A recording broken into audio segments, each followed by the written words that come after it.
Hello students, पिछली class में हम लोग मुग़लों के बारे में बातचीत कर रहे थे। आपको बताया था कि मुग़लों का भारत में किस तरीके से प्रवेश हुआ। सबसे पहले बाबर आया, बाबर के बाद फिर बाबर का ही बेटा था हुमायूं, और हुमायूं का संघर्ष जो था वो अफ़गानों से था स्पेशली। और बताया था कि मुग़लों से ठीक पहले भारत में अफ़गानों का ही शासन था। 75 साल लोदियों ने शासन किया था। तो उस 75 साल के लोदियों के शासन में भारत के चप्पे चप्पे पर अफ़गान मौजूद थे। इसीलिए भारत में सबसे ज़्यादा जो चैलेंज खड़ा हुआ वो अफ़गानों की तरफ से खड़ा हुआ मुग़लों के लिए। तो मुग़लों को सबसे ज़्यादा अफ़गानों ने परेशान किया, और इनकी पूरी 2 पीढ़ी, 2 क्या 2.5 पीढ़ी, क्योंकि अकबर भी जो था वो अफ़गानों से भी जूझा था।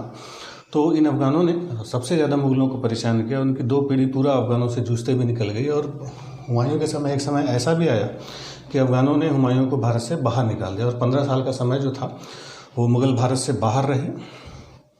और फाइनली जब अफ़गान टूटे तो फिर से मच्छीवाड़ा की लड़ाई होती है मुग़ल और अफ़गानों के बीच पंजाब में, जिससे मुग़लों की वापसी का रास्ता खुल जाए। और फाइनली जून 1555 में सरहिंद का युद्ध होता है बैरम खान और लोदियों के बीच में, जिसकी वजह से मुग़ल भारत में वापस आते हैं। और वापसी के बाद हुमायूं बहुत लंबे समय तक नहीं जिंदा रह पाया। अगले ही साल जो उसने अपनी लाइब्रेरी बनवाई थी दीन पनाह दिल्ली में, उसी दीन पनाह में शाम को सीढ़ियों से उतर रहा था, पैर फिसला, लुढ़कते हुए सीढ़ियों से गिर के उसकी मौत हो गई।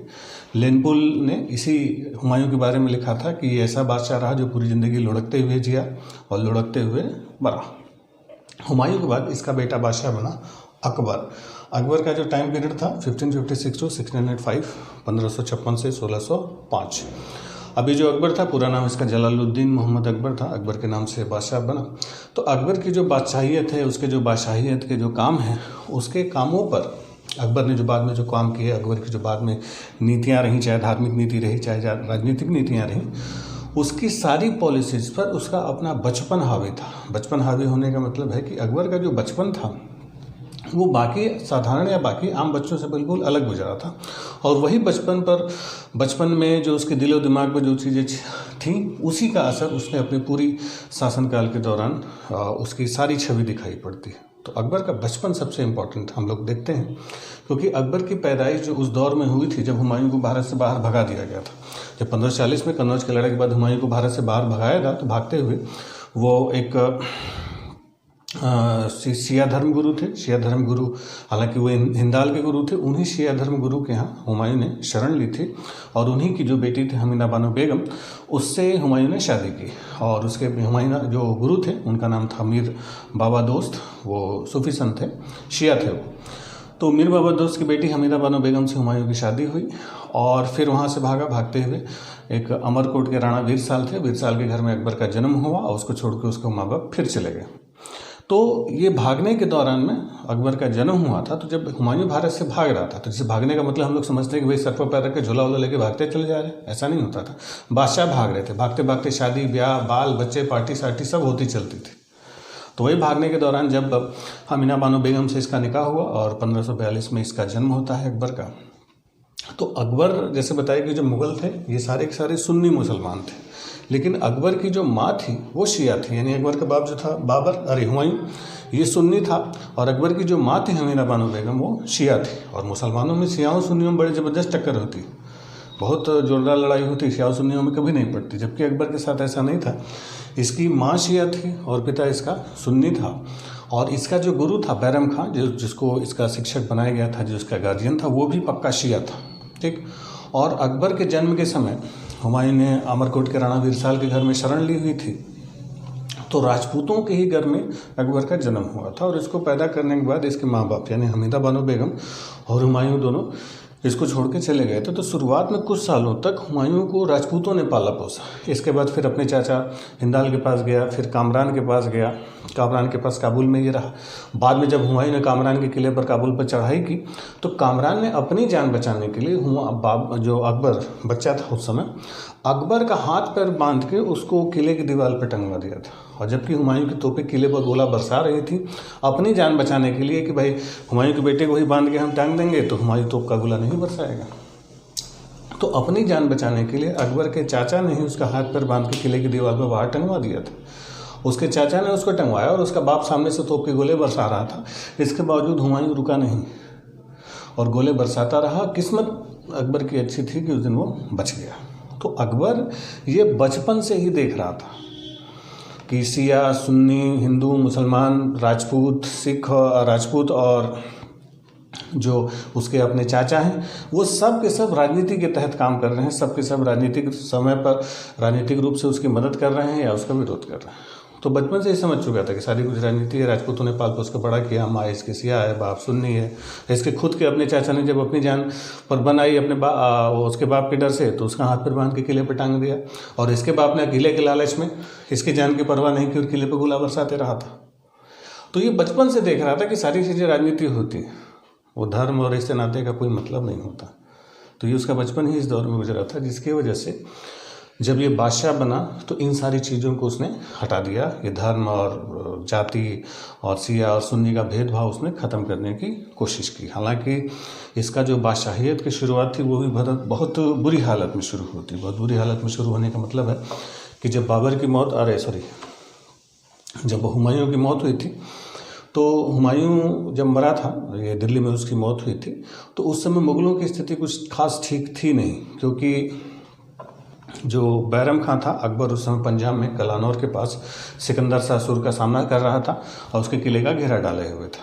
और वहीं कलानौर में ही सूचना मिलती है कि इधर हुमायूं की मौत हो गई। तो हुमायूं की मौत होते ही एक खबर अफगानों में फिर से उत्साह जागा। वो लोग फिर से साम्राज्य पर कब्जा करने की कोशिश की। बंगाल बिहार में विद्रोह होने शुरू हो गए, और वहीं पर जो बिहार का जो सूबेदार था आदिल शाह सूर, उसने क्या किया कि अपनी सेना के साथ अपने सेनापति को आगे भेजा और आगरे और दिल्ली की तरफ उसने कूच करवा दिया। तो इधर पता चला कि दिल्ली और आगरा इनके मुग़लों के हाथ में था नहीं, और उधर पंजाब में अकबर जो छोटा सा बच्चा था 13 साल की उम्र का, 13 साल 4 महीने की उम्र में उसको बादशाहियत एक कांटों का ताज मिला था अकबर को। तो उधर वो पंजाब में फंसा हुआ था बैरम खां के साथ। तो बैरम खां ने क्या किया, जल्दी जल्दी में एक ईंटों की एक सिंहासन सजवाया, ईंटों के ही सिंहासन पर अकबर को बैठाया और उसकी ताजपोशी की, उसको भारत का बादशाह घोषित किया, और फिर तुरंत अपनी ताकत समेट के ये दिल्ली की तरफ कूच करना शुरू करते हैं। उधर आदिल शाह सुर की जो सेना थी, उसका जो प्रधान सेनापति था, हेमू उसका नाम था, हेमू या हेमचंद कहीं की किताबों में लिखा हुआ मिलेगा। ये हेमू जो हेमचंद था, ये उसका प्रधान सेनापति था, वजीर भी था। ये हालांकि रेवाड़ी का बनिया था, जात से बनिया था वो, लेकिन फिर बाद में उसने इस्लाम शाह जो शेर शाह सूरी का बेटा था, उसके समय से उसने अपना कैरियर शुरू किया और फिर आदिल शाह सूर की सेवा में वो प्रतिष्ठा हासिल करता है। और इसने 22 लड़ाइयाँ लड़ी थी हेमू ने, और 22 का ये विजेता था, 22 युद्धों का विजेता इसको कहा जाता था। कभी हेमू पराजित नहीं हुआ था, इसलिए आदिल शाह सूर ने इसको विक्रमाजित की उपाधि दी। इसको विक्रमाजित कहा जाता था आदिल शाह सूर को। तो आदिल शाह सूर विक्रमाजित के नाम से था। उसके पास 50,000 की सेना, 5,000 तोपें, हाथियों के साथ वो दिल्ली आगरे की तरफ बढ़ना शुरू कर देता है। आगरे पर विजय हासिल करता है, और आगरे पर विजय हासिल करके दिल्ली पर बढ़ के हेमू का कब्जा हो गया, और यहीं उसने धारण की उपाधि विक्रमादित्य की। माना जाता है कि भारत का अंतिम जो विक्रमादित्य शासक था वो हेमू था। इसने विक्रमादित्य नंबर 14वां 14, 10 और 4 14, ठीक है। तो विक्रमादित्य नंबर 14 की उपाधि धारण की थी किसने? हेमू ने। तो ये जो हेमू था, जब ये दिल्ली पर कब्जा कर लेता है, अपने आप को विक्रमादित्य घोषित करता है, तो इससे मुग़लों की हालत और ज़्यादा खराब हुई, क्योंकि आगरा, दिल्ली और पूरा बंगाल बिहार पर अफगान हावी हो चुके थे। बस एक सेना के साथ अकबर जो था वो पंजाब से दिल्ली की तरफ बढ़ रहा था। अकबर तो बच्चा था, बैरम खां था। बैरम खां के नेतृत्व में उसकी सेना आगे बढ़ रही थी, और फाइनली 5 नवंबर 1556 हुआ पानीपत का द्वितीय युद्ध, पानीपत सेकंड। अब ये जो पानीपत सेकंड हुआ, इस पानीपत के दूसरे युद्ध में मुग़लों और अफगानों की तरफ से नेतृत्व कर रहा था हेमू, और मुग़लों की तरफ से नाम हालांकि अकबर का लिया जाता है, लेकिन अकबर की तरफ से बैरम खां ने लड़ाई लड़ी। ये बिल्कुल अस्तित्व की लड़ाई थी उस दौर में। हालांकि जब हेमू आगे बढ़ा तो उसकी जो तोपें थे, 500 तोपें का जखीरा आगे जा रहा था, तो उस पर मुग़लों ने पहले ही कब्जा कर लिया। लेकिन उसके पास ढेर सारे हाथी और 50,000 की सेना थी, और मुग़लों के पास सेना बहुत कम थी। दोनों आमने सामने टिकते हैं, लड़ाई शुरू होती है, और लड़ाई में मुग़लों की हार तय थी और मुग़लों के पांव उखड़ रहे थे। और हेमू जो था वो हाथी पर सवार होकर लड़ाई लड़ रहा था, पूरा बख्तरबंद, वो पूरा कवच वगैरह पहना हुआ था। और उसकी सेना बिल्कुल तबाही मचा रही थी हाथी पर बैठ के। हेमू खुद नेतृत्व कर रहा था आगे आगे। तो जब हार बिल्कुल सामने थे, मुगलों को पैर उखड़ रहे थे और लग रहा था कि इस 5 नवंबर 1556 को मुगलों की कहानी फिर से समाप्त होने वाली है, तो उसी समय बैरम खान ने एक योजना बनाई और उसने क्या किया कि अपने 4 खास तुर्की जो तीरंदाज निशानेबाज थे उनको चुना और उन तुर्की निशानेबाजों के चारों तरफ सिपाहियों का घेरा बनाया, सिक्योरिटी वॉल, कि 10-10 सिपाही हर तुर्की तीरंदाज के चारों तरफ रहेंगे। उन तुर्की सिपाहियों का काम होगा बस तीरंदाजों की सुरक्षा करना, और उन तीरंदाजों को चारों तरफ से उसने छोड़ दिया हेमू पर हमला करने के लिए, क्योंकि और कोई रास्ता नहीं बचा था। अफगान हावी हो रहे थे, मुगल हारने के कगार पर थे। तो चारों तरफ से वो तुर्की तो तीरंदाज थे, वो हेमू की तरफ निशाना साधने लगे और उन तीरंदाजों की सुरक्षा में उसने 10-10 सिपाही लगा दी और वो सब हेमू को घेरना शुरू करते हैं। और फाइनली तीर से निशाना लगाते लगाते और एक तीर जाके निशाने पर लगा, क्योंकि पूरी तरीके से कहा जाता है कि हेमू ने अपने आप को कवच से ढका हुआ था, केवल उसकी आंखें दिख रही थी, और एक तीर जाके हेमू की आंख में धंसा और वही हेमू घायल होता है और घायल होकर घोड़े से हाथी से उतरता है और हाथी से उतर के नीचे गिर जाता है और तुर्कियों ने उसको पकड़ लिया। जैसे ही हेमू पकड़ता है, अफगान सेना थी, हेमू की सेना थी, इसमें बिल्कुल भगदड़ मच जाती है और मुगल हावी हुए। और इस समझ लीजिए कि पानीपत की दूसरी लड़ाई ने भारत में फिर से मुगलों को पैर जमाने का मौका दे दिया। हेमू को पकड़ा गया, हेमू को पकड़ के अकबर के सामने प्रस्तुत किया गया और अकबर को कहा गया कि भाई इसको सजा दी जाए। अकबर बच्चा था, उसको समझ में नहीं आ रहा था क्या किया जाए। उसको भाई घायल मरे हुए को क्या मारे, बच्चा था वो। हेमू ने क्या किया, ये जो बैरम खान था, बैरम खान ने क्या किया कि अकबर की तलवार पकड़ के हेमू की गर्दन पर रखी और पीछे से हेमू के गले में वार किया और उसका सर धड़ से अलग कर दिया। तो तलवार रखी गई अकबर की, लेकिन हत्या की थी बैरम खान ने। तो इस खतरनाक लड़ाई और इस कह सकते हैं किस्मत की लड़ाई में मुगल हावी हुए और दिल्ली पर कब्जा होता है अकबर का, और अकबर को बादशाह घोषित किया जाता है। फिर आगरे चले जाते हैं ये लोग, आगरे से फिर एक सेना भेजी जाती है जो मालवा और बंगाल और बिहार की लड़ाई लड़ते हैं और धीरे धीरे मुगलों का साम्राज्य सुदृढ़ होता है।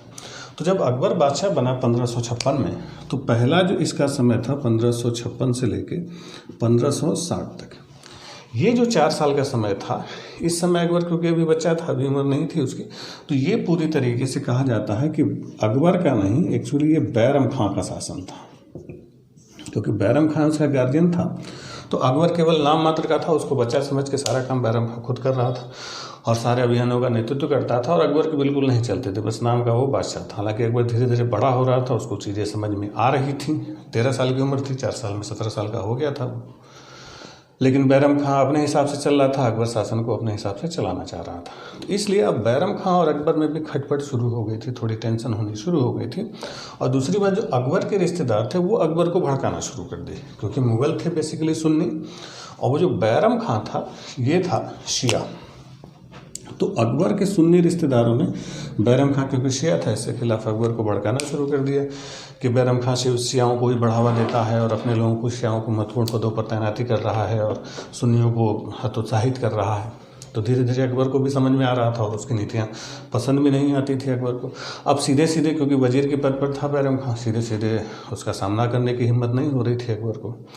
तो अकबर ने क्या किया कि वो आगरे से शिकार खेलने के बहाने दिल्ली चला गया और दिल्ली जाके उसने दरबार लगाया, खुद के नाम पर उसने जो खुतबा पढ़वाया, और वहाँ से उसने फरमान जारी किया कि सारे सरदार वापस मेरे पास आएंगे और मुझसे अलग से अधीनता स्वीकार करेंगे। और बैरम खां को वजीर के पद से बर्खास्त कर दिया, उसने सस्पेंड कर दिया, और उसको 2 ऑप्शन दिए कि आप कोई सूबा लेके सूबेदार बन जाइए, या फिर एक आम दरबारी की हैसियत से दरबार में रह सकते हैं। वकील के मतलब जो मेन वजीर का पद था वो उससे छीन लिया गया। तो बैरम खां सूबेदारी के लिए तैयार हुआ, और जब उससे वजीर का पद छीना गया तो उसका चार्ज लेने के लिए जिस अफसर को भेजा था वो बैरम खां का जूनियर था, और उसने बैरम खां को मतलब एक तरीके से परेशान करना शुरू किया, फ्रस्ट्रेट करना शुरू किया कि बेटा बहुत हीरो बन रहे थे पहले, अब वो सुन्नी था तो अब धर्म के नाम पर थोड़ा वो टेंशन हो चुकी थी। तो इस बात से जब बाकी उसके विरोधियों ने बैरम को चिढ़ाना शुरू किया तो बैरम चिढ़ गया बिल्कुल, और वो धीरे धीरे पंजाब की तरफ बढ़ा, और पंजाब की तरफ बढ़ के जहाँ उसने एक जगह कुछ अपना खजाना छुपा रखा था और अपनी ताकत बढ़ाने की कोशिश की। लेकिन अकबर ने फिर बैरम खां के खिलाफ सेना भेजी, और 1560 में ही एक लड़ाई हुई थी, तिलवाड़ा का युद्ध, अकबर और हेमू के बीच। हालांकि अकबर खुद नहीं गया था, उसकी सेना गई थी। तो सेना के बीच तिलवाड़ा की लड़ाई लड़ी गई और इसी तिलवाड़ा की लड़ाई में बैरम खां पराजित होता है, उसको गिरफ्तार किया जाता है और गिरफ्तार करके बेड़ियों में जकड़ के उसको बिल्कुल हाथ पर बांध के बड़े जंजीरों से जकड़ के अकबर के सामने दरबार में बैरम खां को प्रस्तुत किया गया। तो जब बेड़ियों से जकड़ा हुआ बैरम खां अकबर के सामने पहुंचता है तो अकबर देख के ये दृश्य बिल्कुल इमोशनल हो जाता है, क्योंकि अकबर का बचपन से ही उसने बैरम खां को देखा था अपने गुरु के रूप में। तो अकबर बहुत भावुक हो जाता है, उनको बेड़ियों से मुक्त करवाता है और थोड़ा सा इमोशनल डायलॉगबाजी करता है कि भाई क्या से क्या हो गया, पहले क्या थे क्या हो गया, आपको हमारे खिलाफ विद्रोह नहीं करना चाहिए। फिर भी एक रहमदिली दिखाते हुए उसने फिर से 2 ऑप्शन दिया कि आप या तो हमारे दरबारी की हैसियत से, आम दरबारी की हैसियत से दरबार में रहें, या फिर मक्का जाने की उसने परमिशन दी कि आप चाहें अगर हज वज करना चाहें तो मक्का जा सकते हैं। तो बैरम खां स्वाभिमानी था तो उसने मक्का जाने का ऑप्शन चुना, कहा कि मैं अपनी फैमिली के साथ हज करना चाहता हूँ, मक्का चला जाऊँगा। तो अकबर ने परमिशन दी, ठीक है छोड़ दिया जाए, और मक्का भेजने की उसको परमिशन दी गई और वो मक्का के अभियान पर बैरम खां निकलता है। और जब आगरा दिल्ली से चलता है वो, और जब गुजरात पहुंचा तो गुजरात में अपनी फैमिली के साथ वो पहुंचा था तो पाटन के पास फिर से उसका पुराना पाप निकला।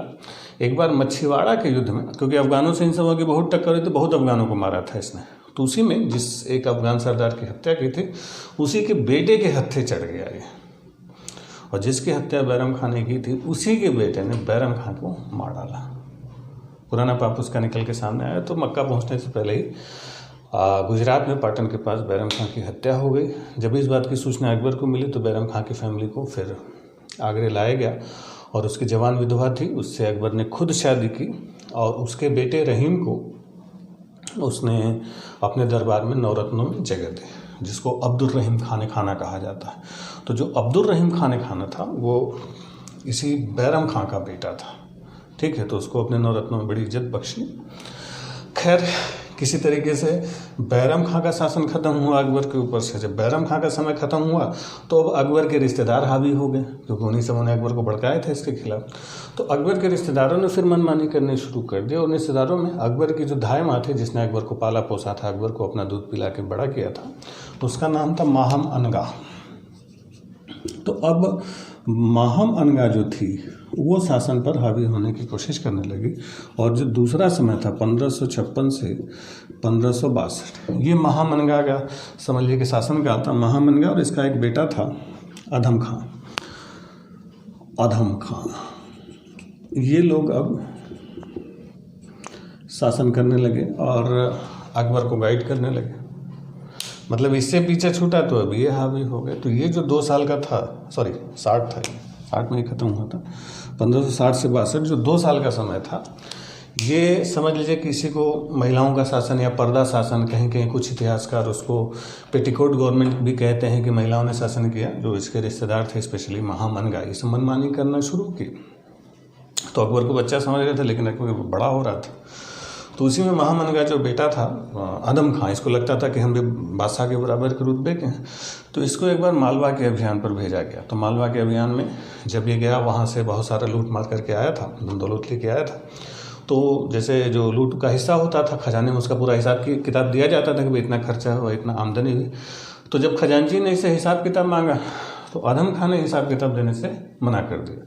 तो इस बात की शिकायत बादशाह से की गई कि अदम खां गया था अभियान पर मालवा के, वो जो लूट मार करके आया है उसका कुछ हिसाब नहीं दे रहा है। तो अकबर ने अदम खां को संदेशा भिजवाया कि जाके जो खजांची हैं उसको जाके हिसाब किताब दिया जाए, जो क्लर्क होते हैं जो हिसाब किताब लिखते हैं। तो इस बात से अदम खां बहुत नाराज़ होता है, चीखते चिल्लाते अपना तलवार निकालता है और तलवार निकाल के बिल्कुल जिस खजांची ने उसकी शिकायत की थी जाके सीधे उसी दफ्तर में जाके उसकी हत्या कर दी। बोला कि इतनी हिम्मत किसके अंदर आ गई कि हम बादशाह के बराबर के ऐसे से हमसे कोई हिसाब मांगेगा, है कोई हिसाब मांगने वाला। और चीखना चिल्लाना शुरू किया। और शाम का समय था, छत पर अकबर टहल रहा था, वही समय वो हाथ में नंगी तलवार लिए हुए घूमना शुरू कर दिया कि हम बादशाह के बराबर की हैसियत के हैं और कोई हमें हिसाब देने के लिए मजबूर नहीं कर सकता। ये वो अपना थोड़ा गुस्से में था। अब अकबर ये चीज़ें देख रहा था तमाशा। उसने अपने सिपाहियों को ऑर्डर दिया कि भाई क्या चल रहा है। तो बताया कि अदम खां ने उस क्लर्क की हत्या कर दी है और चैलेंज कर रहा है सबको कि किसी की हिम्मत नहीं है जो हमको पकड़ सके। और वहीं अकबर के पीछे इसकी जो माँ थी माहम अनगा वो खड़ी थी। अकबर ने अदम खां को पकड़ने का, गिरफ्तार करने का आदेश दिया। अदम खां को पकड़ के अकबर के सामने लाया गया और अकबर ने बिना कुछ कहे, छत पर खड़ा था, उसने कहा कि इसको छत से नीचे फेंक दो। सीधा अदम खां को नीचे फेंक दिया गया। फिर अकबर ने पूछा जिंदा है कि मर गया। तो एक बार जब फेंका गया तो मरा नहीं था, हाथ पैर केवल टूटा था, अभी भी थोड़ा बहुत हिल डुल रहा था। तो बताया गया कि नहीं अभी जिंदा है। बोला फिर पकड़ के ले आओ उसको, दोबारा पकड़ के ले आया। बोला फिर से फेंको उसको, फिर फेंका गया। फिर अकबर ने पूछा जिंदा है कि मर गया। बोला नहीं बादशाह अभी भी जिंदा है। बोले फिर ले आओ, थोड़ा अच्छे से पटको। फिर ले आए सब पकड़ के, और तीसरी बार खूब जोर से उसको छत से नीचे फेंका गया।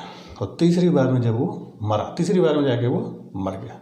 और ये जो तीनों बार उसको छत से पटका जा रहा था, उस समय महामनगा अपने बेटे को देख रही थी कैसे उसकी हत्या छत से पटक पटक के अकबर करवा रहा था, और उसकी बोलने की हिम्मत नहीं, सदमा लग गया उसको। अब जब अदम खां की हत्या इस तरीके से ने करवाई अकबर ने, तो बाकी सारे जो अकबर के रिश्तेदार थे उससे बिल्कुल शांत हो गए। सबको समझ में आ गया कि अब अकबर बड़ा हो चुका है। उसी सदमे में आदम खां को तो मरवा ही दिया उसने छत से पटकवा के। इसी सदमे से कुछ समय में महामनगा की भी मौत हो गई। और अब फिर अकबर के किसी रिश्तेदार या किसी सरदार ने अकबर को बच्चा समझने की हिम्मत नहीं की। सब समझ चुके थे कि अकबर अब बड़ा हो चुका है। ठीक, तो अब यहाँ से हालांकि बादशाह वो 56 बन चुका, लेकिन अपनी जो असली हैसियत जो दिखाता है वो 1562 के बाद अकबर अपनी पावर दिखाना शुरू करता है। अपने हिसाब से काम करना उसने शुरू कर दिया। सबसे पहला जो उसका काम था कि उसने दास प्रथा की समाप्ति कर दी। पहले क्या होता था कि जब राजा लड़ाई लड़ते थे तो जो राजा हार जाता था राजा का सर कलम कर दिया जाता था, राजा के जो सिपाही घायल होते घायल सिपाहियों की हत्या कर दी जाती थी, और जो जिंदा सिपाही गिरफ्तार होते थे ठीक ठाक उनको गुलाम बाजार में भेज दिया जाता था, दास्ता उनसे कराई जाती थी। ये दास्ता की समाप्ति अकबर ने सबसे पहला काम किया 1562 में। यानी अकबर का जो सबसे पहला काम था 1562 दास प्रथा, जो स्लेवरी थी, दास प्रथा को इसने क्या किया, समाप्त कर दिया कि अब सिपाहियों को दास गुलाम नहीं बनाया जाएगा, उनको उनकी जागीर में वापस भेज दिया जाए। दूसरा उस समय होता था कि जो तीर्थयात्री जो होते थे, जैसे काशी हरिद्वार की यात्रा करते थे दूसरे धर्मों के लोग, तो उनके ऊपर तीर्थयात्री कर लगता था, पिलग्रिम टैक्स। तो तीर्थयात्रा कर की उसने अगले ही साल समाप्ति कर दी कि धार्मिक भेदभाव करने वाला जो तीर्थयात्री कर था वो अकबर ने समाप्त कर दिया 1563 तीर्थयात्रा। तो तीर्थयात्रा कर को क्या कर दिया इसने, समाप्त कर दिया। फिर अगले ही साल 1564 में जजिया को भी इसने ख़त्म कर दिया। ठीक, जजिया जो कर था ये आपको बताया था कि सबसे पहले मोहम्मद बिन कासिम ने लगाया था। तो जजिया में क्या था कि टैक्स का अमाउंट बहुत ज़्यादा नहीं होता था, लेकिन ये बहुत ज़्यादा डिस्क्रिमिनेट करता था, और ये हिंदुओं की बेइज्जती करने के लिए एक तरीके से मुस्लिम शासक लगाते थे, ये बेइज्जती कराने के लिए लगाया जाता था। तो उस जजिया को भी उसने समाप्त किया कि कोई भी धार्मिक भेदभाव नहीं करेगा। इन धर्म कर्म से वो ऊपर उठ रहा था, क्योंकि आपको बताया था कि बचपन से वो देख रहा था कि राजपूत दो घर में पला बड़ा, सिया उसकी माँ थी, बाप इसका सुन्नी था, और सारी चीज़ें राजनीति होती थी। तो इन चीज़ों को उसने सबसे पहला काम किया, समाप्त कर दिया। ठीक, और इसने अपने साम्राज्य को स्थापित करने के लिए साम्राज्य का विस्तार, एक्सटेंशन करना शुरू किया। साम्राज्य के विस्तार में अलग अलग उसने कई सारे अभियान चलाए। सबसे पहले बताया था कि इसका मालवा का अभियान चला था। तो जो मालवा अभियान चला था उस मालवा में बताया था कि इस महामनगा का जो बेटा था आदम खां, उसको भेजा गया था। तो वहीं जो मालवा के शासक थे वो थे बाज बहादुर, और इन्हीं बाज बहादुर की वाइफ थी रूपमती। इनकी बड़ी कहानियाँ चलती हैं, बाज बहादुर और रूपमती की प्रेम कहानी। रूपमती बहुत सुंदर कन्या थी, तो इनकी कहानियाँ चलती हैं। मांडू में ये लोग, इनकी राजधानी थी, और मांडू को संगीत और नृत्य का बिल्कुल केंद्र बना दिया था। तो इसमें जो मालवा के थे बाज बहादुर की पराजय हो जाती है। फिर बाद में अकबर फिर सेना भेजता है, तो बाज बहादुर भटकते रहते हैं, भटकते फिर अकबर की अधीनता स्वीकार कर लेते हैं, और अकबर ने इनके साथ बाइज्जत इनको मनसबदार बनाया, और मनसबदार बना के इनका मालवा इनको वापस कर दिया था। ठीक, इसके अलावा गढ़कटंगा का युद्ध था। फिर बुंदेलखंड का अभियान उसने किया। बुंदेलखंड अभियान में इसने आसफ खां को भेजा था। तो वहाँ पर शासिका थी दुर्गावती चंदेल राजकुमारी थी। तो उनकी भी सुंदरता की बहुत ज़्यादा चर्चा थी। तो उस समय इलाहाबाद का जो सूबेदार था आसफ खां ने उनकी सुंदरता की चर्चा सुनी थी। तो आसफ खां ने वो अभियान किया था। दुर्गावती बहुत वीरतापूर्वक लड़ी, और लड़ते हुए जब उन्होंने देखा कि अब पराजय बिल्कुल निकट आ चुकी है, तो अपना शरीर मुगलों के हाथ में न लगे, इसलिए रानी दुर्गावती ने खुद को छुरा भोंक कर हत्या कर लिया, अपनी खुद को उन्होंने मार डाला था, सुसाइड कर लिया उन्होंने। और फिर बुंदेलखंड पर कब्जा हुआ। उसके बाद अकबर ने रुख किया राजपूताने पर, क्योंकि राजपूताना जो था वो मुग़लों को तगड़ी टक्कर दे सकता था। तो उसी में उसने सबसे पहले जो चित्तौड़ था, चित्तौड़ के खिलाफ अभियान भेजा 1568 में। तो चित्तौड़ के खिलाफ जो अभियान था वो चित्तौड़ का किला सबसे मजबूत था, बिना उसके फिर कुछ हो नहीं सकता था। और चित्तौड़ के राणा थे उदय सिंह ने टक्कर ली, लेकिन फिर अपने जो उनके सहयोगी थे, उनके सहयोगी ने बता दिया था कि अकबर का मुकाबला करना संभव नहीं है। तो उदय सिंह किला छोड़ के चले गए थे और जाके पहाड़ियों में वो छुप गए थे। तो जो चित्तौड़ का किला था वहाँ पर उदय सिंह के दो बड़े योद्धा थे, जयमल और फत्ता। तो उस जयमल और फत्ता ने इस चित्तौड़ किले की रक्षा बहुत लंबे समय तक की, लेकिन अकबर ने यहाँ पर चालाकी दिखाई और जब इसकी तोपें जब चित्तौड़ के किले पर गोला बरसा रही थी तो एक बार जो एक गोला था जब किले की दीवार पर लगा तो किला का दीवार थोड़ा सा टूट गया था। तो उसी को मेंटेन करने के लिए ये जयमल पहुँचा। तो अकबर ने बंदूक से निशाना लगाया और गोली चला दी। तो उसी गोली से मरे। फाइनली उसी टूटे हुए रास्ते से मुगल अंदर पहुँचे और यहीं पर अकबर अपना धैर्य खो देता है, क्योंकि इतना चित्तौड़ से संघर्ष करना पड़ा था अकबर को कि अकबर बिल्कुल फ्रस्ट्रेट हो गया और बिल्कुल कत्ले आम का उसने आदेश दे दिया। और बुरी तरीके से जितने अंदर औरतें, बच्चे, महिलाएं, बूढ़े सब थे, सबकी हत्या उसने एक तरफ से करवा दी। तो कत्ले आम का आदेश जो अकबर था वो चित्तौड़ में देता है। ठीक, तो जो चित्तौड़ था ये अकबर की लाइफ पर एक कलंक के रूप में भी लिया जाता है, चित्तौड़। और यहाँ पर कौन दो बड़े योद्धा थे, जयमल और फत्ता। राणा जो थे चले गए थे नहीं जयमल और फत्ता के भरोसे छोड़ के। तो ये दोनों भी मारे गए थे और बहुत लोग मारे गए थे। अकबर ने इसी के बाद फतहनामा जारी किया था, चित्तौड़ विजय के उपलक्ष्य में फतहनामा जारी किया था। लेकिन बाद में अकबर को अपनी इस गलती का एहसास हुआ तो उसने क्या किया कि जो जयमल और फत्ता सिंह थे तो इन्हीं जयमल और फत्ता की एक आदमकद हाथी पर बैठी उसने मूर्तियाँ बनवाई थी संगमरमर की, और उसको आगरा किले के गेट पर दोनों तरफ लगवाया था, एक तरफ जयमल की, एक तरफ फत्ता की, हाथी पर बैठी हुई इन दोनों की मूर्तियाँ उसने बनवा दी थी अकबर ने इनके सम्मान में, क्योंकि दोनों बहादुर योद्धा थे। हालांकि बाद में औरंगजेब ने उन मूर्तियों को तोड़वा दिया, क्योंकि औरंगजेब मूर्ति मानता नहीं था। तो अकबर ने बाद में इन योद्धाओं का सम्मान किया, लेकिन ये अकबर ने यहाँ पर कत्लेआम मचवाया था। खैर, तो फिर और लेकिन अकबर को जो राजपूताने में सबसे तगड़ा जो चैलेंज मिला वो मेवाड़ ने चैलेंज किया। मेवाड़ के शासक थे राणा प्रताप। राणा प्रताप ने अकबर की अधीनता स्वीकार नहीं की। तो राणा प्रताप के खिलाफ जो लड़ाई लड़ी गई 1576 1576, जिसको कहा जाता है हल्दी घाटी का युद्ध। तो हल्दी घाटी का युद्ध, इसी को बैटल ऑफ बगुंडा भी कहते हैं। तो इस हल्दी घाटी के युद्ध में अकबर ने होशियारी दिखाई थी, जहाँ पर एक तरफ राजपूतों की सेना का नेतृत्व राणा प्रताप कर रहे थे, वहीं मुगलों की सेना का नेतृत्व अकबर ने सौंप दिया था मान सिंह को। मान सिंह जो कि खुद भी राजपूत थे और राणा प्रताप के, महाराणा प्रताप भी जिनको कहते हैं, तो महाराणा प्रताप के रिश्तेदार थे। महाराणा प्रताप की सगी बुआ के लड़के थे मान सिंह। तो यहाँ पर अकबर ने होशियारी दिखाई कि जहाँ मुगल सेना का नेतृत्व कर रहे थे मान सिंह, वहीं राजपूतों की सेना का नेतृत्व कर रहे थे राणा प्रताप। ठीक है, और इस युद्ध के सपोर्ट में अकबर खुद आगरा छोड़ के आगे तक राजपूताने तक बढ़ा था। हालांकि बहुत जोरदार टक्कर हुई और इसमें राणा प्रताप की पराजय हो गई थी। यहाँ पर मान सिंह को भेजने का मकसद ये था कि मेवाड़ की जनता ये न सोचे कि मुसलमान आ रहे हैं। ये लड़ाई एक बड़े राजा की छोटे राजा से लड़ाई थी। तो बड़े राजा की छोटे राजा की लड़ाई ही उसने अकबर ने दिखाई थी, इसीलिए उसने मेवाड़ में इसने मान सिंह को दिया था। हालांकि राणा प्रताप के साथ कुछ अफगान सरदारों ने भी राणा प्रताप का साथ दिया था, क्योंकि वो मुगलों को हराना चाहते थे। खैर, तो इसमें राणा प्रताप की पराजय होती है और राणा प्रताप फिर वहाँ से गोगुंडा छोड़ के फिर चावड़ चले जाते हैं। चावड़ में राजधानी बनाते हैं और वहीं पर अरावली के जंगलों में छुप के उन्होंने गुरिल्ला युद्ध पद्धति शुरू की। गुरिल्ला युद्ध का मतलब होता है कि सामने अटैक न करना, छुप छुप के हमला करना, फिर हट जाना। लगातार हमले से वो बच रहे थे क्योंकि ताकत उनकी खत्म हो चुकी थी। और माना जाता है कि भारत में जो गुरिल्ला वॉरफेयर है, गुरिल्ला युद्ध नीति है, इस गुरिल्ला युद्ध नीति की जो शुरुआत थी वो राणा प्रताप ने की थी। बाद में साउथ में छत्रपति शिवाजी ने, उधर मलिक अंबर ने, उन लोगों ने इस गुरिल्ला युद्ध को और ज़्यादा आगे बढ़ाया। मराठों ने खासतौर पर अपनाया था। तो वो जो गुरिल्ला युद्ध दक्कन का मलिक अंबर और जो छत्रपति शिवाजी अपनाते हैं, उसकी जो शुरुआत थी वो राणा प्रताप ने की थी। तो उन्होंने मुगलों के खिलाफ अभियान जारी रखा, हालांकि लास्ट तक वो लड़ते रहे और बहुत कम उम्र में उनकी मौत जो दुर्घटनावश हो गई थी वो 1597 में 1597 में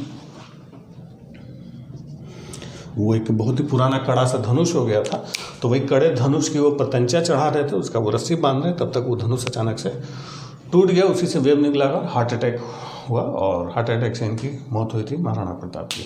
ठीक है, तो इनके मरने के बाद भी मेवाड़ ने अपना संघर्ष जारी रखा और अकबर के जीते जी मेवाड़ ने अकबर के सामने सरेंडर नहीं किया था। हालांकि ज़्यादातर हिस्से कब्जे में आ गए थे और जो हिस्से कब्जे में आए थे वहाँ पर अकबर ने बहुत उदारतापूर्वक उनके साथ व्यवहार किया था। ठीक, और अकबर का जो सबसे मशहूर अभियान रहा वो था गुजरात का अभियान। गुजरात क्योंकि एक समृद्ध राज्य था, तटीय कोस्टल लाइन उसकी लंबी, सबसे लंबी भारत की गुजरात की है और गुजरात व्यापार व्यवसाय के लिए बहुत समृद्ध था। और गुजरात में ही अकबर के जितने रिश्तेदार थे मिर्जा जो अकबर के खिलाफ हो सकते थे वो सब गुजरात में शरण ले रहे थे और कई सारे अफगान सरदार भी मुगलों के खिलाफ गुजरात में अपनी ताकत बढ़ा रहे थे। तो उसी के लिए अकबर ने 1572 में 1572 तो 1572 में अकबर का अभियान कौन सा होता है? गुजरात का। तो जब गुजरात अभियान पर अकबर पहुंचा 1572 तो यहाँ पर उसने गुजरात पर विजय हासिल की और वहाँ से फिर वो व्यवस्था बना के दोषियों को दंड दे के वो वापस लौट गए। लेकिन उसके वापस लौटते ही मिर्जाओं ने फिर से अपनी ताकत बढ़ा ली और मुगलों के खिलाफ फिर से विद्रोह हुआ। अकबर जैसे ही आगरे पहुंचा तैसे ही उसको पीछे से सूचना मिली कि जो वो गुजरात विजय करके आया था, विद्रोहियों ने फिर से गुजरात को कब्जे में ले लिया। विद्रोहियों ने सोचा था कि अकबर अभी गया है, क्योंकि आगरे से गुजरात का जो सफ़र था लगभग 3 से 4 हफ्ते लगते थे सेना को आने जाने में, एक बार जाने में।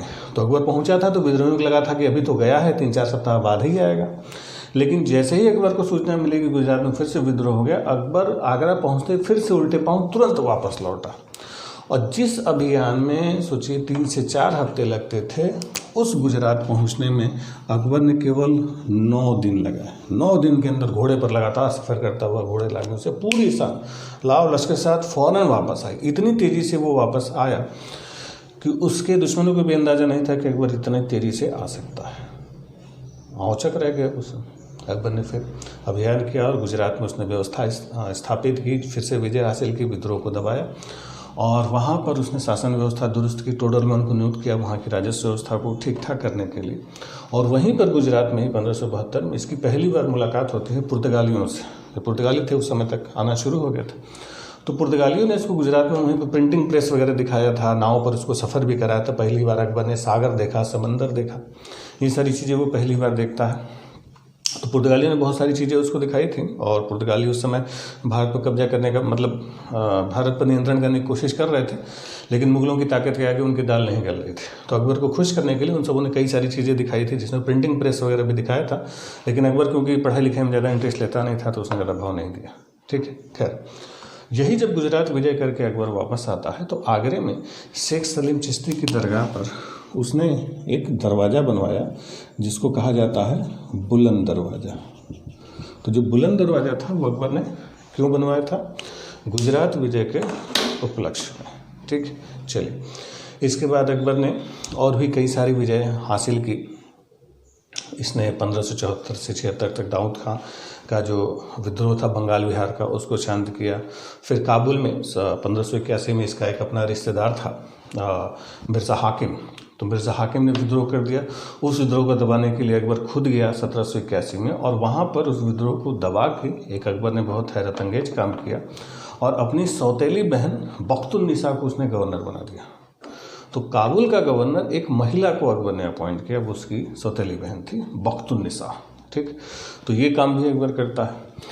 फिर इसकी जो दक्कन था, दक्कन में भी अकबर ने विजय करने की कोशिश की थी। तो दक्कन में इसने बहुत आनन फानन में काम नहीं किया, एक एक करके धीरे धीरे साउथ की तरफ बढ़ा कि जब उत्तर पर पूरा कब्जा हो गया तब दक्षिण की तरफ उसने ध्यान देना शुरू किया। सबसे पहले 1591 में उसने खानदेश पर कब्जा किया।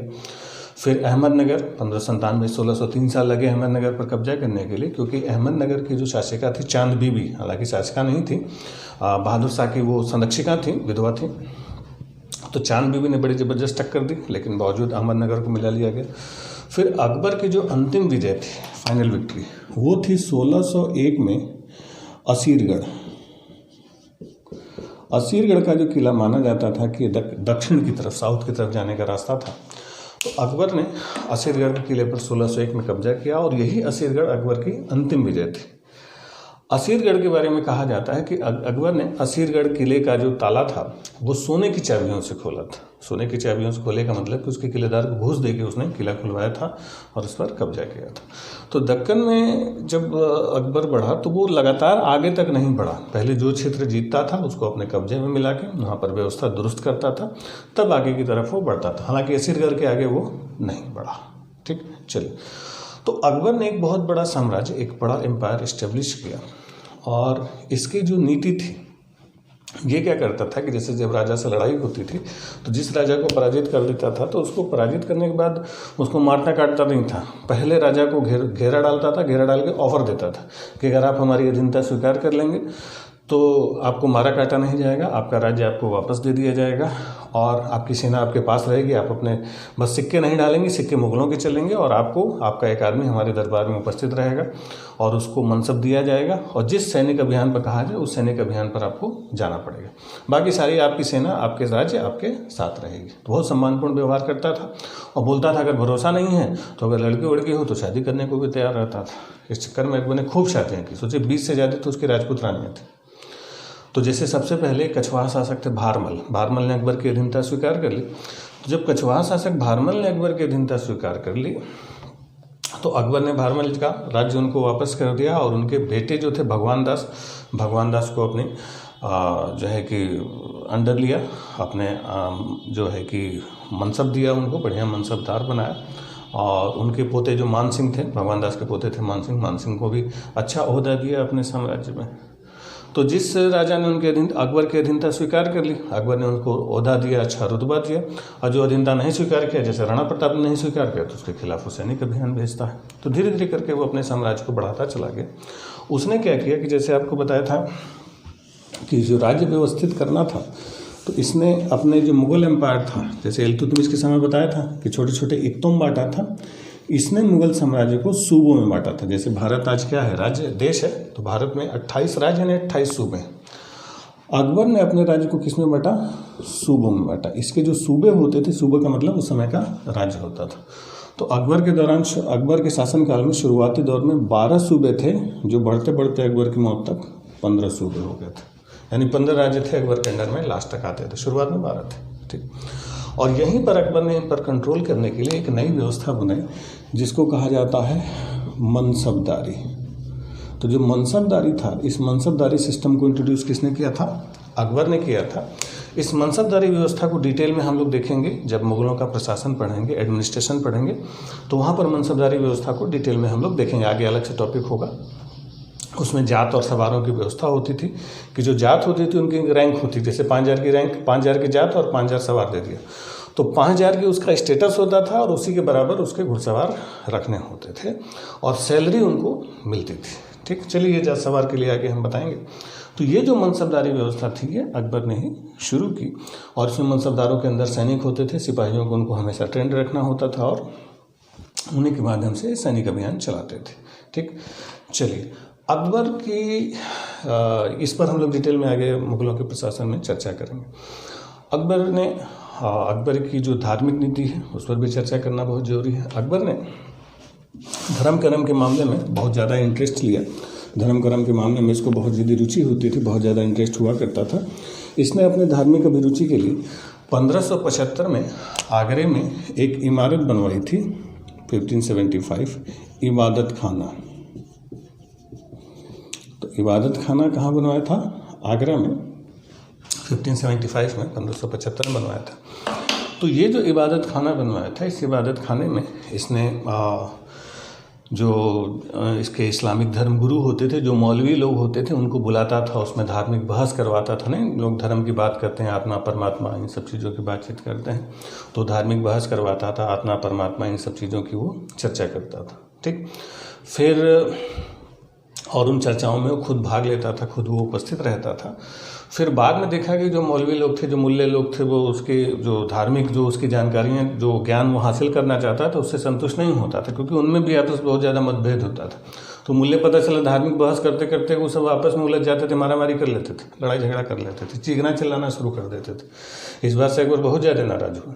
फिर बाद में उसने क्या किया कि 1578 में इबादत खाना के दरवाजे सभी धर्मों के लिए खोल दिए कि अब कोई भी धर्मगुरु आ सकता है, वो इबादत खाने में अपने धर्म की बातें, अपनी जो आत्मा परमात्मा ईश्वर के बारे में बता सकता है, और ईश्वर क्या है, धर्म क्या है, जीवन क्या है, इन्हीं सारी चीज़ों पर चर्चा प्रचर्चा वो करवाता था। तो इसके दरबार में अलग अलग मतलब इसके इबादत खाने में अलग अलग धर्मों के लोग भी आते थे। जैसे हिंदू धर्म थे तो हिंदू धर्म के बहुत बड़े विद्वान थे उस समय, देवी पंडित देवी थे, पंडित पुरुषोत्तम थे। तो देवी और पुरुषोत्तम जी जो थे ये हिंदू धर्म के विद्वान थे जो इबादत खाने में जाते थे। जैन धर्म के विद्वानों को भी इसने इनवाइट किया था, जिसमें हरि विजय सूरी, जिन प्रभु सूरी। तो हरि विजय सूरी और जिन प्रभु सूरी जैन विद्वान थे जो इसके दरबार में जो इबादत खाने में गए। पारसी धर्म में दस्तूर जी मेहर जी राणा थे, वो भी पारसी धर्म के बहुत बड़े गुरु थे, वो गए इसके इबादत खाने में। ईसाई धर्म के फादर एक्वा विवा और मोन्सेरात, तो एक्वा विवा और मोन्सेरात भी इसके जो है कि इबादत खाने में गए थे। एक्वा विवा जेसुइट थे, जेसुइट हालांकि कई बार ईसाई धर्म का ही एक सेक्ट होता है जेसुइटों का, तो कई बार एक्वा विवा और मोन्सेरात इसके पास गए थे। ठीक है, तो इन इबादत खानों में जो बड़े बड़े धर्मगुरु आते थे, धर्म पर चर्चा करते थे, परिचर्चा करते थे, बहस करते थे। तो इन धार्मिक बहसों के दौरान अकबर खुद उपस्थित होता था और उन बहसों को सुनता था बहुत ध्यान से और समझने की कोशिश करता था। हालांकि अकबर सुनता बहुत ध्यान से था, समझने की कोशिश करता था, लेकिन समझ में इसको कुछ नहीं आता था, आता जाता कुछ नहीं था इसको, क्योंकि पढ़ा लिखा था नहीं, समझ में कुछ आता जाता था नहीं। लेकिन एक्टिंग बड़ी ज़बरदस्त करता था, मुंडे उंडे उसे मिलाता रहता था, बोलता रहता था कि जैसे सब कुछ समझ में आ रहा। और जो बात इसको समझ में आ जाती थी, उसका जो टेक्निक था, जो बात उसको समझ में आ जाती थी उसको भाव ही नहीं देता था, क्योंकि समझ में आ गई। अब कोई चीज़ अगर जैसे मान लिया कि हम आपको सारी चीज़ें बहुत आसान भाषा में कहानी की तरीके से आपके दिमाग में उतार दें, तो लगता है सर कोई बहुत खास चीज़ नहीं पढ़ा, बस काम चलाओ ही पढ़ा रहा है। कुछ ऐसा चीज़ पढ़ा है कि बिल्कुल समझे में ना आए, बिल्कुल दिमाग के ऊपर चला जाए, बिल्कुल सर के ऊपर से गुजरे, तब लगता है कि हाँ सर कोई बहुत खास चीज़ पढ़ा रहा है। जब आसान में उससे समझ ही में आ गया तो कौन सी खास चीज़। तो वही अकबर के साथ, जो बातें उसको समझ में आ जाती तो उसको भाव ही नहीं देता था, और जब बातें उसके दिमाग से ऊपर से गुजरने लगती थी, रेंज के बाहर चली जाती थी, आत्मा परमात्मा की जब बड़ी बड़ी बातें होने लगती थी, तब बिल्कुल वाह वाह करता था, बहुत क्या शानदार बात बताई गुरुजी, और तुरंत अपना अंगूठी निकाल के माला वाला निकाल के उन लोग को गिफ्ट दे के भाग जोड़ लेता था। जैसे भाई, और एक्टिंग करता था एक तरीके से, आना जाना कुछ नहीं, बस मुंडी हिलाता रहता, हाँ करता रहता था। तो अकबर की इस हरकत के बारे में सबको पता था, दरबारियों को पता था कि आता जाता कुछ नहीं, खाली मुंडी हिला रहे झूठ मूठ का, लेकिन किसकी हिम्मत है कि बादशाह के सामने बोल दे। तो उसकी इस आदत के बारे में जो यूरोपीय यात्री थे, यूरोपीय इतिहासकारों ने बहुत जम के लिखा कि आता जाता कुछ नहीं था, बस मुंडी हिलाता था, एक्टिंग खूब करता था अकबर। हालांकि पता सबको था कि आ जाने रहा, खाली एक्टिंग कर रहा है। ठीक, तो दरबार में तो किसी की हिम्मत नहीं पड़ती थी, लेकिन घर में एक बार धर लिए गए बेचारे। घर में एक बार धर लिए जाने का मतलब है कि इसकी वाइफ जो थी हरखा बाई, ठीक है, जैसे जोधा अकबर पिक्चर आपने देखी हो ऋतिक रोशन और ऐश्वर्या राय की, तो उसमें भी इस सीन को दिखाया गया है कि इसकी वाइफ ने क्या किया कि इसके मोहब्बत में इसका उर्दू लिखना सीखा उन्होंने, और उर्दू में अकबर के नाम की पेंटिंग तैयार की, उर्दू में उनके नाम की पेंटिंग तैयार की, और बादशाह के सामने तोहफा दिया गया कि भाई आपके इस मोहब्बत में बेगम ने उर्दू लिखना सीखा और उर्दू में आपके नाम की पेंटिंग बनाई है। तो उसने कहा कि भाई दिखाया जाए क्या बनाया है बेगम ने। तो जब पेंटिंग उसके सामने दिखाई गई, उर्दू में लिखा हुआ था, तो अकबर देखते हुए बोला वाह बहुत खूब, बेहतरीन, क्या शानदार चीज़ बनाई है बेगम ने, बहुत बाखूब अपना बेहतरीन करके तारीफ करना शुरू कर दिया। तो उसकी बेगम भी वहीं खड़ी थी, उसने कहा कि भाई बादशाह एक बार पढ़ के सुना दीजिए क्या लिखा है, तो और अच्छा लगेगा, सुकून मिल जाएगा। तो उसने कहा उस चक्कर में थोड़ा, जो भी लिखा है बहुत शानदार लिखा है, बहुत बेहतरीन लिखा है, अपना तारीफ करना शुरू किया। तो भी राजपूतानी थी, उसके बाद डाउट हो गया कि पढ़ का ही नहीं रहा, इतना बढ़िया भी नहीं लिखे हैं, तो बहुत पीछे पड़ी, नहीं पढ़ी कि बताओ क्या लिखा है। तो जब बहुत ज़्यादा पीछे पड़ी, तब अकबर को मजबूरी में बताना पड़ा कि मामला बिल्कुल अंगूठा छाप, पढ़ा लिखा कुछ नहीं था। अकबर अपना नाम तक नहीं पढ़ सकता, तो उसी का नाम लिखा हुआ था, वो सोचा कि वो कोई बहुत बड़ी पेंटिंग बनी हुई, तब जाके पोल खोली उसके कि तो बिल्कुल अंगूठा छाप है। हमारे पूरे भारतीय इतिहास का सबसे अनपढ़ कोई अगर शासक रहा तो वो था अकबर। पढ़ा लिखा बिल्कुल नहीं था, एक अक्षर का ज्ञान नहीं था उसको। मतलब वो अपना नाम लिखना छोड़िए, वो पढ़ नहीं सकता था। लेकिन काम उस अनपढ़ शासक ने ऐसे किए जो बड़े बड़े पढ़े लिखे लोगों से कहीं ज़्यादा थे। ठीक है, तो पढ़ाई लिखाई जरूरी नहीं कि डिग्री हो तभी सब कुछ हो। तो ये अकबर के साथ है। हुमायूं बहुत ज़्यादा पढ़ा लिखा था, लेकिन फिर भी बैठ कर अकबर कुछ नहीं पढ़ा था, इसके बावजूद बहुत अच्छी पोजीशन में था। खैर, तो धर्म का इसको रुचि थी, लेकिन एक्टिंग ज़्यादा करता था। इसी धर्म की रुचि को ध्यान में रखते हुए 1578 में इसने अपने जो गुरु लोग थे उस समय, जो बाकी जो खास इसके लोग थे, उसको उसने बुलवाया और उसने बताया कि हम चाहते हैं कि कुछ एक ऐसा धर्म हो, क्योंकि हर धर्म में देख रहे हैं कुछ अच्छी बातें हैं, कुछ बुरी बातें हैं। कोई ऐसा धर्म हो जो सभी धर्मों को मिला के उसमें कोई बुराई ना हो, सब अच्छी बातें। तो वही फिर अकबर के नाम पर फिर एक मजहरनामा घोषित किया गया 1579 में। तो जो 1579 का साल था, इस साल इसने क्या घोषित किया? मजहरनामा। इसमें खुद को उसने अपने आप को केंद्रित करके उसने सुल्तान कामिल या इस्लाम कामिल उसने खुद को घोषित करवाया। और ये जो मजहरनामा तैयार किया था वो एक इसी के बड़े एक इस्लाम के विद्वान थे, शेख मुबारक। तो शेख मुबारक ने ही तैयार करवाया। इन्हीं की प्रेरणा से अगले ही 1-2 साल बाद अकबर को लगने लगा कि हम बहुत धार्मिक रूप से जानकार हो गए। उसने सोचा कि क्यों ना हम भी एक पैगंबर बन जाए, जैसे पैगंबर ने इस्लाम चलाया, हम एक नया इस्लाम चला दें। तो इसी बात को ध्यान में रखते हुए 1582 में 1582 में घोषणा की गई तौहीद-ए-इलाही। इसी तौहीद-ए-इलाही को दीन-ए-इलाही भी कहा जाता है। तो ये जो तौहीद-ए-इलाही या दीन-ए-इलाही था, एक नया धर्म इसने चलाने की कोशिश की, जिससे सभी धर्मों की अच्छी बातें हों, कोई बुराई ना हो। और इसका जो प्रधान पुरोहित बनाया गया था वो अबुल फजल को बनाया गया था कि अबुल फजल इसका प्रधान पुरोहित होगा और वही सारी बातें वो करेगा। इसमें चहारगाना इखलास की बात कही गई थी कि जो भी इस तौहीद-ए-इलाही में आएगा वो चहारगाना इखलास जो है वो बादशाह को अर्पित करेगा। चहारगाना का मतलब 4 चीज़ें हैं, ज़मीन है, संपत्ति है, सम्मान और धर्म। तो वो जो 4 चीज़ें हैं वो इसमें चहारगाना इखलास के तहत वो बादशाह को समर्पित कर देगा। अपनी ज़मीन, अपनी संपत्ति, सब कुछ बादशाह के नाम पर होगा। अल्लाह अकबर का नारा उसने दिया और अच्छी बातें उसने इंट्रोड्यूस करनी शुरू करी। हालांकि ये आइडिया इसका फ्लॉप रहा। बहुत सारे इतिहासकार इसको अकबर का पागलपन कहते हैं कि कुछ ज़्यादा ही हो गया था, कि अब धर्म ही चलाने की कोशिश कर रहे थे। तो इसका जो धर्म चलाने का आइडिया था ये बिल्कुल फ्लॉप आइडिया था और ज़्यादातर लोगों ने इसको अस्वीकार ही किया था। और बड़े बड़े लोगों में कुछ ही गिने चुने लोग थे जिसने इसके धर्म को स्वीकार किया और ज़्यादातर ने मना किया। खुद जो मान सिंह थे, जो इसके साले थे अकबर के, मान सिंह को कहा गया कि भाई मैंने दीन-ए-इलाही या तौहीद-ए-इलाही चला, इसको स्वीकार कर लो, तो मान सिंह ने मना कर दिया था, भाई हमारा अपना धर्म काफ़ी, हम नया धर्म नहीं चुनेंगे। ठीक है, दीन-ए-इलाही या तौहीद-ए-इलाही को स्वीकार करने वाला एकमात्र जो हिंदू था और जिन्होंने स्वीकार किया वो भी मुसलमान थे, क्योंकि ये इस्लाम के बिल्कुल नज़दीक था, वो था बीरबल। ठीक है, तो बीरबल इकलौते हिंदू रहे जिन्होंने दीन-ए-इलाही को स्वीकार किया। बीरबल का असली नाम था महेश दास। ठीक है, महेश यानी बीरबल, ये इकलौते हिंदू थे जिन्होंने दीन-ए-इलाही को स्वीकार किया। अदरवाइज ये आइडिया इसका फ्लॉप रहा। अब अकबर जैसा कि बताया बिल्कुल पढ़ा लिखा नहीं था, तो अपने आप को होशियार दिखाने के लिए, विद्वान दिखाने के लिए, बहुत समझदार, बहुत होशियार है, तो अपने आसपास वो विद्वानों की मंडली रखता था और अच्छे लोगों की संगत रखना वो पसंद करता था। इसीलिए वो अच्छे लोगों की संगत रखना पसंद करता था कि लोग इसको समझें कि बहुत विद्वान है, बहुत होशियार आदमी है। इसीलिए इसने अपने दरबार में एक परंपरा दी 9 रत्नों की। तो जो 9 रत्न थे, 9 जेम्स, वो अकबर ने अपने दरबार में रखे। वो अलग अलग क्षेत्रों के बड़े बड़े विद्वान थे, बड़े बड़े एक्सपर्ट्स थे, जिनको 9 रत्न कहा गया। तो 9 रत्न उसने इसीलिए रखे थे क्योंकि खुद कुछ अता पता था नहीं इसको, तो सोचा कि अगर विद्वानों को जगह दी जाएगी दरबार में तो लगेगा कि नहीं भाई कुछ पढ़े लिखे आदमी हैं, पढ़े लिखों की संगत रखते हैं। तो उस 9 लोगों में जो इसके 9 रत्न थे, जो खास, तो उसमें एक थे अबुल फजल,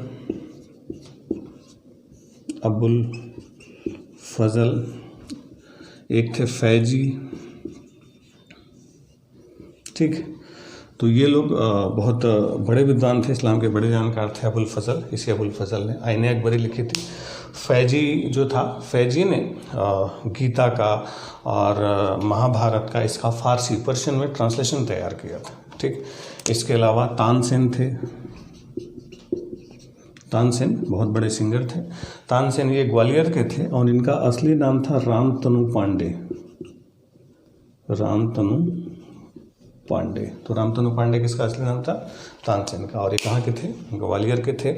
इसके अलावा अब्दुल रहीम खाने खाना, अब्दुल रहीम खाने खाना, अब्दुल रहीम इनका नाम था, खाने खाना इसको टाइटल दी गई थी। तो ये बैरम खां का बेटा था अब्दुल रहीम खाने खाना। इसके अलावा टोडरमल, जो टोडरमल थे अकबर की एक व्यवस्था थी आईना दहसाला। तो आईना ए दहसाला को शुरुआत करने में टोडरमल की एक बड़ी भूमिका मानी जाती है। इसको अकबर ने दीवान अशरफ के पद पर नियुक्त किया था। तो ये रेवेन्यू से जुड़े हुए व्यक्ति थे, दीवान अशरफ के पद पर इनको नियुक्त किया गया था। इसके अलावा थे मुल्ला दो प्याजा, मुल्ला दो प्याजा और हकीम हुमाम, हकीम हुमाम। तो ये लोग अकबर के बहुत अच्छे मित्र थे। मुल्ला दो प्याजा खाना बहुत बढ़िया बनाते थे और अकबर के बहुत खास मित्रों में थे। तो कितने हो गए? 1 2 3 4 5 6 7। ठीक, चलिए। इसके अलावा बीरबल 8वें। बीरबल आपको बताया कि बीरबल का जो असली नाम था, बीरबल का वास्तविक नाम जो था वो था महेश दास और ये कालपी के रहने वाले थे। कालपी से ही ये आए थे। कितने हो गए? 8। और लास्ट थे मान सिंह। मान सिंह, मान सिंह भी इसके अच्छे सिपह सालारों में एक रहे। जो इनके भारमल के पोते थे मान सिंह, भगवान दास के बेटे थे और इन्हीं की बुआ से उनकी अकबर की शादी हुई थी। तो ये अकबर के नवरत्नों में एक थे। ध्यान रखेंगे ये जो नवरत्न थे इनमें से ये जो थे फैजी और अबुल फजल, ये दोनों सगे भाई थे। ये एक बड़े बताया था जिसने मजहर तैयार किया था शेख मुबारक। तो ये दोनों जो थे शेख मुबारक के बेटे थे। यानी कि पूछा जाए कि अकबर के नवरत्नों में कौन थे जो सगे भाई थे, तो 2 सगे भाई कौन थे? फैजी और अबुल फजल। और ये दोनों किसके बेटे थे? शेख मुबारक के बेटे थे दोनों। क्लियर? चलिए।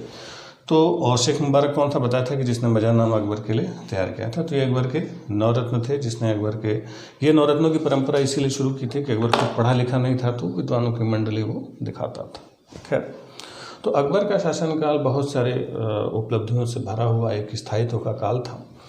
हालांकि इसकी मौत भी हमारे राजाओं की सबसे जो कॉमन बीमारी थी, जैसे बताया कि हमारे ज़्यादातर राजा पेचिश से मरते थे, तो इसको भी पेचिश हो गया था और उसी पेचिश से इसकी मौत हो गई। आगरे में इसकी मौत हुई और आगरे में एक जगह है सिकंदरा। तो सिकंदरा में ही अकबर का मकबरा बना, टॉम्ब ऑफ अकबर। यानी अकबर का मकबरा कहाँ बना है? सिकंदरा। और सिकंदरा कहाँ पर है? आगरा में। ठीक। तो इसके मरने का इंतजार हालांकि इसका बेटा ही कर रहा था, क्योंकि अकबर बहुत बूढ़ा हो गया था, जल्दी मर नहीं रहा था। इवन इतना जो इसका बेटा था जहांगीर इतना ऊब चुका था कि उसने पहले विद्रोह भी कर दिया था 1599 में। यानी इसके मरने जब 1605 में मरा तो उसके 6 साल पहले सलीम ने विद्रोह भी कर दिया था पुर्तगालियों के साथ मिलके। इलाहाबाद में उसने विद्रोह भी किया था और इसी विद्रोह में वीर सिंह बुंदेला ने क्या किया था कि अबुल फजल जो थे, अबुल फजल की हत्या भी करवा दी थी। तो अबुल फजल की हत्या इसी के अकबर के बेटे जहांगीर ने करवाई थी।